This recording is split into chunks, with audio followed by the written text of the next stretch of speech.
We are traveling back in time 150 years thanks to the new blue and gray Civil War exhibit at the Tampa Bay History Center. Take a look. There are pictures. Our state was the third to secede from the Union in 1861, turning the Gulf Coast into a battleground between the Confederates and the Union troops.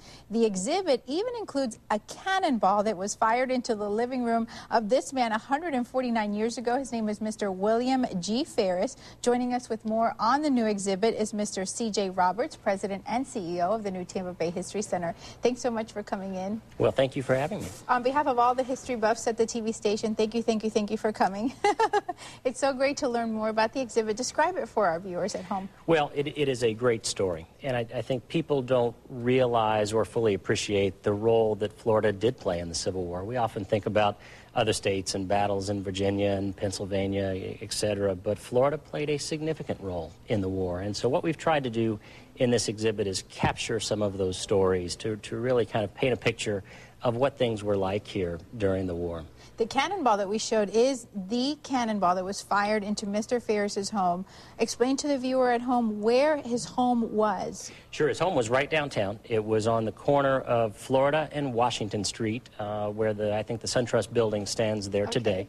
And just imagine that. He's assumably his family is sitting in the house one afternoon, late 1862, and the city is starting to be bombarded by federal forces. A cannonball comes flying through his parlor, and he's incensed. He's furious because he came to Tampa with the military. He was what was called the sutler, which was essentially the concessionaire, if you will. He sold goods to troops who were stationed here. And so he felt like he had a relationship with the federal government, even though he had Confederate sympathies at this point in time. So they weren't firing directly at his home, but nonetheless he took it very personally and was so upset that he refused to repair the damage. And so assumably that hole stayed in his home until it was finally demolished years later. There are many artifacts. What do you think will surprise visitors the most? I think visitors will, again, be surprised at the things that were going on here. The fact that Tampa was even around during the war.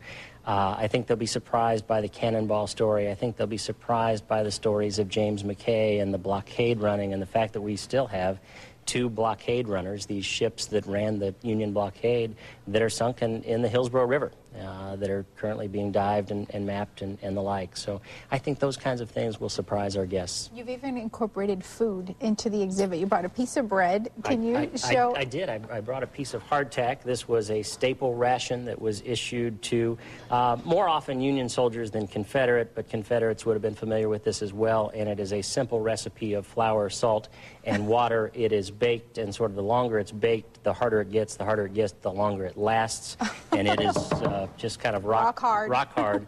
They called these tooth dolars and sheet iron crackers, and the soldiers sort of had a love-hate relationship with them. They were food on the one hand, but they were hardly the most appetizing of items, so this is kind of a fun thing. Aside from the new exhibit, congratulations are in order. You all are celebrating your second year. How many students would you say have been able to visit the museum in the short time we have? Wow, thousands. We're seeing about 14,000 eighth graders each year just from Hillsborough County. And then we have a number of fourth graders that are coming from Hillsborough as well as surrounding counties. So I guess on average we're seeing somewhere around 20 to 25,000 school children a year coming to our center, being exposed to Florida history, Tampa Bay area history, many for the first time. Well, congratulations. We want to give our viewers at home the information on the new blue and gray exhibit in Tampa Bay. It's here through May.